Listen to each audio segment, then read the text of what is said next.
Hi hello ಎಲ್ಲರಿಗೂ ನಮಸ್ಕಾರ. ನಾನು Manjari. Welcome to my YouTube channel twins mom creation world. ಈ ದಿನದ ರೆಸಿಪಿ ಆಲೂ ಸಬ್ಜಿ. ಎಣ್ಣೆ ಸ್ವಲ್ಪ ಕಡಿಮೆ ಇದೆ ಆಲೂಗಡ್ಡೆ ಪಲ್ಯ ಮಾಡಲಿಕ್ಕೆ, ದೋಸೆಗೋ ಚಪಾತಿಗೆ ಅಂದಾಗ ಈ ಮೆಥಡಲ್ಲಿ ಮಾಡಿ ತುಂಬ ಚೆನ್ನಾಗಿ ಟೇಸ್ಟಿಯಾಗಿ ಡಿಫ್ರೆಂಟ್ ಟೇಸ್ಟ್ ಆಗಿರುತ್ತೆ. ಇದಕ್ಕೆ ತುಂಬಾ ಸಿಂಪಲ್ ಇಂಗ್ರೀಡಿಯೆಂಟ್ಸು. ಬೇರೆ ಪಲ್ಯಗಳು ಮಾಡಬೇಕಾದ್ರೆ, ಸಬ್ಜಿ ಮಾಡಬೇಕಾದ್ರೆ ಏನು ಇಂಗ್ರೀಡಿಯೆಂಟ್ಸ್ ಯೂಸ್ ಮಾಡ್ತೀರಾ ಅದೇ ಇಂಗ್ರೀಡಿಯೆಂಟ್ಸನ್ನ ಯೂಸ್ ಮಾಡಬೇಕು. ಒಂದು ಎಕ್ಸ್ಟ್ರಾ ಇಂಗ್ರೀಡಿಯೆಂಟ್ ಒಂದು ಹಾಕಬೇಕಾಗುತ್ತೆ ಅಷ್ಟೇ. ನಾನು ಇದಕ್ಕೆ ಈರುಳ್ಳಿನ ಉದ್ದುದ್ದಕ್ಕೆ ಹೆಚ್ಚಿಟ್ಕೊಂಡಿದ್ದೀನಿ, ಕರಿಬೇವಿನ ಸೊಪ್ಪು, ಒಣಮೆಣಸಿನ್ಕಾಯಿ, ಬೇಡದೇ ಇದ್ದರೆ ಹಸಿಮೆಣಸಿನ್ಕಾಯಿಗೆ ಹಾಕ್ಕೊಳ್ಳಿ, ಕಡಲೆಬೇಳೆ, ಇಂಗು ಮತ್ತು ಅರಿಶಿಣದ ಪುಡಿ, ಸಾಸಿವೆ ಮತ್ತು ಕೊತ್ತಂಬರಿ ಸೊಪ್ಪು, ನಿಂಬೆಹಣ್ಣು, ಟೊಮೊಟೊ ಹಾಕ್ತಾನೆ ನಾವು ಇದನ್ನು ಮಾಡಬೇಕು. ನಾನು ಒಂದು ಅರ್ಧದಿಂದ 3/4 kg ಆಲೂಗಡ್ಡೆನ ಚೆನ್ನಾಗಿ ತೊಳೆದು ಬೇಯಿಸಿ ಇಟ್ಕೊಂಡಿದ್ದೀನಿ. ಸ್ಮ್ಯಾಶ್ ಮಾಡಿಲ್ಲ, ನಾವು ಪಲ್ಯದಲ್ಲೇ ಹಾಕಬೇಕಾದ್ರೆ ಸ್ಮ್ಯಾಶ್ ಮಾಡ್ಬೋದು, ಈಗಲೇ ಮಾಡೋ ಅವಶ್ಯಕತೆ ಏನಿಲ್ಲ. ಆಲೂಗಡ್ಡೆನ ಚೆನ್ನಾಗಿ ಬೇಯಿಸ್ಕೋಬೇಕಷ್ಟೇ. ಇದಕ್ಕೆ 4 ಟೀ ಸ್ಪೂನು ಅಷ್ಟೇ ಎಣ್ಣೆ ಬೇಕಾಗಿರೋದು. ಬೇರೆ ಥರದಲ್ಲಿ ಮಾಡಬೇಕಾದ್ರೆ ಈ ಆಲೂಗಡ್ಡೆ ಪಲ್ಯಗೆ ಸ್ವಲ್ಪ ಎಣ್ಣೆ ಜಾಸ್ತಿ ಬೇಕಾಗುತ್ತೆ. ಮನೇಲಿ ಎಣ್ಣೆ ಕಡಿಮೆ ಇದೆ ಅಂದಾಗ ಈ ಥರ ಮಾಡ್ಕೊಳ್ಳಿ. ಎಣ್ಣೆನ ಮೀಡಿಯಮ್ ಟು ಲೋ ಫ್ಲೇಮಲ್ಲಿ ಇಟ್ಕೊಂಡು ಎಣ್ಣೆ ಕಾದ್ಮೇಲೆ ಸಾಸಿವೆ ಹಾಕಿ, ಸಾಸಿವೆ ಚಟಪಟ ಅಂತ ಸಿಡಿದ್ಮೇಲೆ ಇಂಗು ಮತ್ತು ಕಡಲೆಬೇಳೆ ಹಾಕಿ, ಕಡಲೆಬೇಳೆ ಸ್ವಲ್ಪ ಗೋಲ್ಡನ್ ಬ್ರೌನ್ ಬಂದಮೇಲೆ ಒಣಮೆಣಸಿನ್ಕಾಯಿ ಹಾಕಿ. ನಾನು ಒಣಮೆಣಸಿನ್ಕಾಯಿ ಹಾಕ್ತಾಯಿದ್ದೀನಿ, ಬೇಡವಾದರೂ ಹಸಿಮೆಣಸಿನ್ಕಾಯಿ ಕೂಡ ಹಾಕ್ಕೋಬೋದು. ಒಣಮೆಣಸಿನ್ಕಾಯಿ ಸ್ವಲ್ಪ ಫ್ರೈ ಆಗಲಿ. ಫ್ರೈ ಆದಮೇಲೆ ನಾವು ಉದ್ದುದ್ದಕ್ಕೆ ಹೆಚ್ಚಿಟ್ಕೊಂಡಿರ್ತಕ್ಕಂಥ ಈರುಳ್ಳಿನ ಹಾಕಬೇಕು.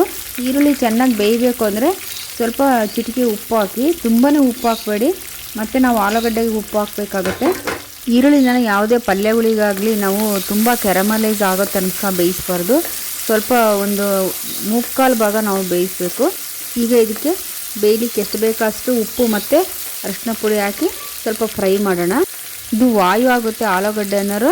ಈ ಒಗ್ಗರಣೆಗೆ ಸ್ವಲ್ಪ ಒಣಶುಂಠಿ ಅಥವಾ ಹಸಿ ಶುಂಠಿನ ಕುಟ್ಟಿ ಚಚ್ಚಿ ಹಾಕ್ಬೋದು. ಆವಾಗ ಗ್ಯಾಸ್ಟ್ರಿಕ್ ಇರೋರಿಗೆ ಏನು ಗ್ಯಾಸ್ಟ್ರಿಕ್ ಪ್ರಾಬ್ಲಮ್ ಆಗೋದಿಲ್ಲ. ಈಗ ಈರುಳ್ಳಿ ಸ್ವಲ್ಪ ಚೆನ್ನಾಗಿ ಬೆಂದಿದೆ. ಈಗ ನಾವು ಏನು ಆಲೂಗಡ್ಡೆನ ಬೇಯಿಸಿಟ್ಕೊಂಡಿದ್ದೀವಲ್ಲ ಅದನ್ನು ಈಗಿನ ಕೈಯಲ್ಲಿ ಇಸಿಗೆ ಹಾಕ್ಬೋದು. ಮತ್ತು ಸ್ಮ್ಯಾಶ್ ಮಾಡಿ ಹಾಕೋ ಥರ ಏನಿಲ್ಲ, ಸ್ವಲ್ಪ ಒಂದೊಂದು ಸ್ವಲ್ಪ ಬಾಯಿಗೆ ಸಿಗಬೇಕು ಆ ಥರ ಹಾಕಬೇಕು. ತುಂಬ ಮ್ಯಾಶ್ ಮಾಡಬಾರ್ದು, ಪರೋಟಕ್ಕೆಲ್ಲ ಮಾಡ್ತೀವಲ್ಲ ಆ ಥರ ಮ್ಯಾಶ್ ಮಾಡಬಾರ್ದು. ಕಟ್ ಮಾಡಿನೂ ಹಾಕ್ಬಾರ್ದು. ಕಟ್ ಮಾಡಿ ಹಾಕಿದ್ರೆ ಸ್ವಲ್ಪ ಮಸಾಲೆ ಎಲ್ಲ ಇಟ್ಕೊಳ್ಳೋದು ಕಷ್ಟ ಆಗುತ್ತೆ. ಹಾಗಾಗಿ ಸ್ವಲ್ಪ ತರಿ ಆಗೋ ಥರ ನಾವು ಕೈಯಲ್ಲಿ ಮ್ಯಾಶ್ ಮಾಡಿಬಿಟ್ಟು ಈಗ ಅದಕ್ಕೆ ರುಚಿಗೆ ಎಷ್ಟು ಉಪ್ಪು ಬೇಕೋ ಅಷ್ಟನ್ನು ಹಾಕ್ಕೊಳ್ಳೋಣ. ಈಗ ಸ್ವಲ್ಪ ಮಿಕ್ಸ್ ಮಾಡೋಣ. ಅದು ಒಗ್ಗರಣೆಯಲ್ಲಿ ಸ್ವಲ್ಪ ಆಲೂಗಡ್ಡೆ ಎಲ್ಲ ಎಣ್ಣೆ ಎಲ್ಲ ಇಟ್ಕೊಳ್ಳಿ. ಹಾಗಾಗಿ 1 ನಿಮಿಷ ಹಾಗೆಯೇ ಫ್ರೈ ಮಾಡಿ.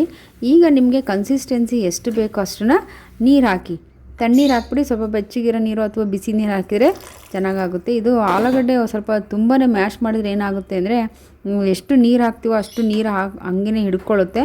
ಹಾಗಾಗಿ ತುಂಬ ಆಲೂಗಡ್ಡೆನ ಮ್ಯಾಶ್ ಮಾಡಬಾರ್ದು, ಬಾಯಿಗೆ ಅದು ಸಿಗೋ ಥರ ಇರಬೇಕು. ಈಗ ಇದಕ್ಕೆ ಸಾಂಬಾರು ಪುಡಿ ಅಥವಾ ಹುಳಿ ಪುಡಿ, ನಮ್ಮ ಮನೇಲಿ ಯಾವುದು ಯೂಸ್ ಮಾಡ್ತೀರ ನೀವು ಅದು ಸಾಂಬಾರು ಪುಡಿನ ಹಾಕಿ.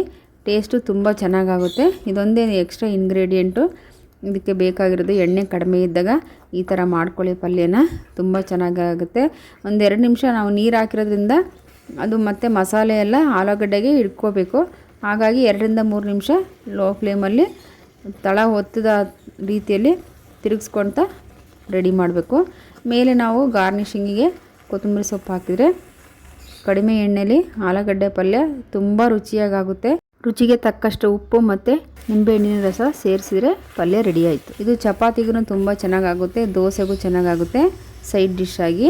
ಇನ್ನೊಂದು ಸೀಕ್ರೆಟ್ ಏನು ಅಂದರೆ ಈರುಳ್ಳಿನ ತುಂಬ ಕ್ಯಾರಮಲೈಸ್ ಆಗೋ ಥರ ಬೇಯಿಸಬಾರ್ದು. ಆಲೂಗಡ್ಡೆ ಮತ್ತು ಈರುಳ್ಳಿ ಬಾಯಿಗೆ ಸಿಗ್ತಾ ಇರಬೇಕು. ನೋಡಿ ಎಷ್ಟು ಚೆನ್ನಾಗಿದೆ ಪಲ್ಯ, ತುಂಬ ಚೆನ್ನಾಗಿ ಟೇಸ್ಟ್ ಆಗುತ್ತೆ. ಸಾಂಬಾರು ಪುಡಿ ಯಾವ್ದು ಮಾಡಿರ್ತಾರೆ ಅದ್ರ ಮೇಲೆ ಇದು ರುಚಿ ಡಿಪೆಂಡ್ ಆಗುತ್ತೆ. ಇವತ್ತು ಈ ಪಲ್ಯನ ನಾನು ದೋಸೆ ಜೊತೆ ಸರ್ವ್ ಮಾಡ್ತಾಯಿದ್ದೀನಿ. ಚಟ್ನಿ ಮತ್ತು ಪಲ್ಯನ ತುಂಬ ಚೆನ್ನಾಗಾಗುತ್ತೆ. ಯಾರೆಲ್ಲ ನನ್ನ ಚಾನಲ್ ನೋಡ್ತಾ ಇದ್ದೀರಾ ಪ್ಲೀಸ್ ಸಬ್ಸ್ಕ್ರೈಬ್ ಮಾಡ್ಕೊಂಡು ನೋಡಿ. ನಿಮ್ಮ ಅನಿಸಿಕೆಗಳನ್ನು ಮತ್ತು ಅಭಿಪ್ರಾಯಗಳನ್ನು ಕಮೆಂಟ್ ಮೂಲಕ ತಿಳಿಸಿ. ಈ ಬೇಸಿಗೆಯಲ್ಲಿ ಒಣಗಿದಂಥ ಪಲ್ಯಗಳನ್ನ, ಸಬ್ಜಿಗಳನ್ನು ತಿನ್ನಲಿಕ್ಕೆ ಬೇಜಾರಾಗುತ್ತೆ. ಆದ್ದರಿಂದ ಈ ರೀತಿ ಮಾಡ್ಕೊಳ್ಳಿ.